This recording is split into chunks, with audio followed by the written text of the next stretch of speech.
That's what one of 8 witnesses tells us he saw today when a man shot and killed a woman, then himself in broad daylight.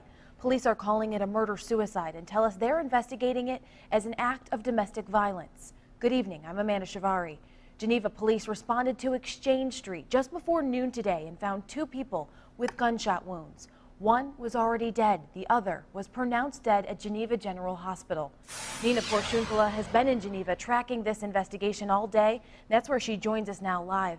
Nina, what do we know about the victims at this point? Well, Amanda, police have not released their identities yet, but families confirmed to us that they were Pedro Pacheco and Emily Carson. They were apparently a couple, and today was Emily Carson's 38th birthday. I want to show you how the scene looks like right now. We have some flowers and candles to remember the victims of today's incident. I spoke with one of the witnesses, and he recalled the disturbing details of this crime. We'd like to warn you that what he's about to say is graphic. He shot her while she was down. That's what hurt me the most, was to see somebody get shot while they're already down, and he's still doing it to her, and then he turns it on himself. It's a scene Stephen Pine will never forget. When he went out to get groceries before noon, he never thought he would be an eyewitness to a murder-suicide in Geneva. Stephen says he saw the woman driving a black SUV with a man in the passenger seat. He was in the car right next to them. They were stopped at the traffic light on the corner of Castle and Exchange Street. She jumped out of her driver's side, and she left the door wide open, didn't even close the door, and just took off running. And then he jumped out of the car and started chasing after her. Stephen recalls how the man caught up with a woman on this parking lot. I could actually see him holding her by her right arm and basically flailing her, like throwing her around, and then kicking her in the chest. And then that's when Stephen says the man shot the woman multiple times before shooting himself.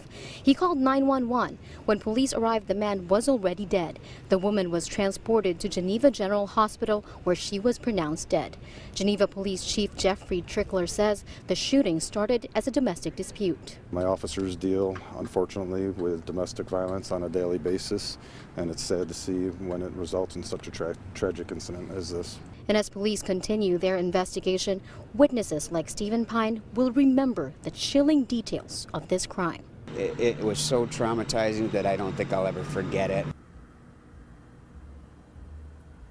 Police recovered the weapon at the scene, and they also impounded a vehicle that was related to this incident. Amanda? Nina, you spoke with families of both of the victims. What else did they have to tell you this evening?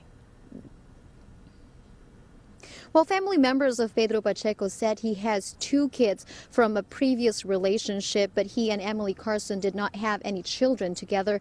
They said he was never a violent person and that they are surprised that he was able to do something like this. Now, with Emily Carson, I spoke with one of her sons. He is 20 years old and he has 2 younger siblings. He said that his mother was a nurse at Geneva General Hospital, where she was transported earlier.